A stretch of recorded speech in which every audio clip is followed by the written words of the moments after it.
Ngokuthanda kwethu mandazise into yokuba ndimi ngabuni apha.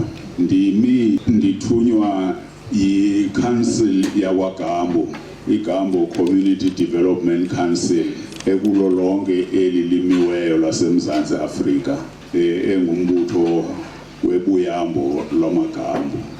Ndiyacela into yoba eme ngenyawo abeSuthu bonke oGambo abakhoyo apha. Ihawu! Ihawu! Ihawu! Ndiyabulela. beSuthu phaya mandulo ndiza kulo mzi kabawomkhulu uMaqhula. Ndakhe ndayithetha loo nto kwenye indawo, kodwa ndinqwenela into yoba namhlanje ndiyiphinde kuba is very appropriate. Phaya mandulo inkosi ekwakuthiwa nguNyangala usweleka umfo wabo okwakuthiwa nguJabane. Ndiyacinga into yoba apha kule ndawo sikuyo kuya koDutywa nakuya eNgcobo kukhona abantu abazibiza abasebenzisa isenimo okuthiwa nguJabane. Kubaluleke kakhulu loo senimo kuba inomnombo ozinzileyo nozikileyo wakwaGambo. Kusweleka ke inkosi, umntwana enkosi okwakuthiwa nguJabane, usweleka engenabantwana. Athe kuswelekeni kwakhe inkosikazi yakhe icele kwinkosi uNyangala ukuba makuvuswe umzi kaJabane.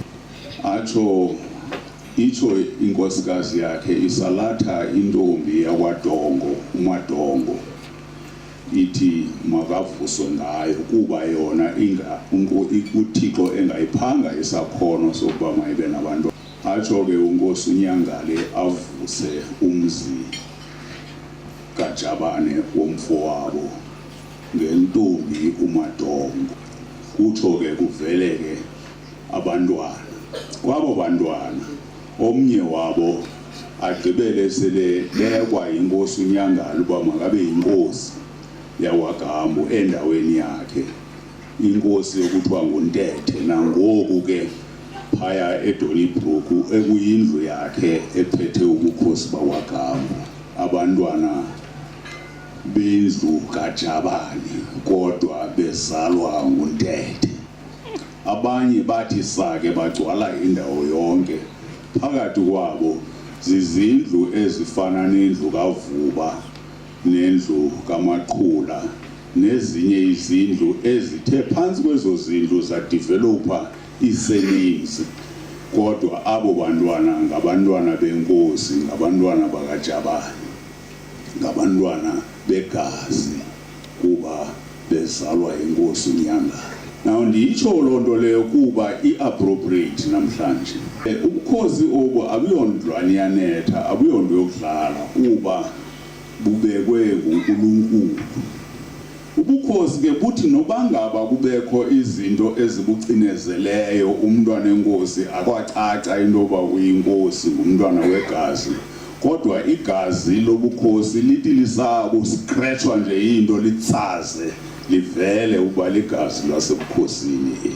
Nditsho ke into kokokuba uba ngaba kukho izinto magambeni imane ukuziqaphela koonyana benu indlela abenza ngayo izinto, nokokuba kumzi kaVuba, noba kumzi kaMaqhula, noba kumzi kabani na, kodwa nazi into yoba umzi ngumzi ngokaJabane, ngumzi wabantwana begazi.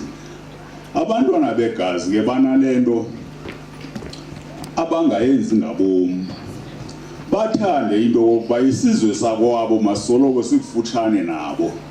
Noba bebengayazi loo nto leyo bayenziwa into abengabantwana begazi, kodwa basoloko bethanda into yoba isizwe sakwabo sihlale sikufutshane nabo. Lo mntakamkhulu wa uGoliath minyaka le okokoko sekulithuba akakwazi kwenza nentwana encinci ayenze eyedwa okanye nezinye izizwe akahleli nazo, kodwa usoloko efuna into wamaGambo mawabe secaleni kwakhe xa sukuba esenza loo ntwana ayenzayo. Mna ke isizathu njengamntu uphanda umzi kaMemela ndiyasazi kuba ungumntwana wegazi. Igazi lakhe lithi abantu bakwabo mababe secaleni kwakhe lonke ixesha esenza izinto.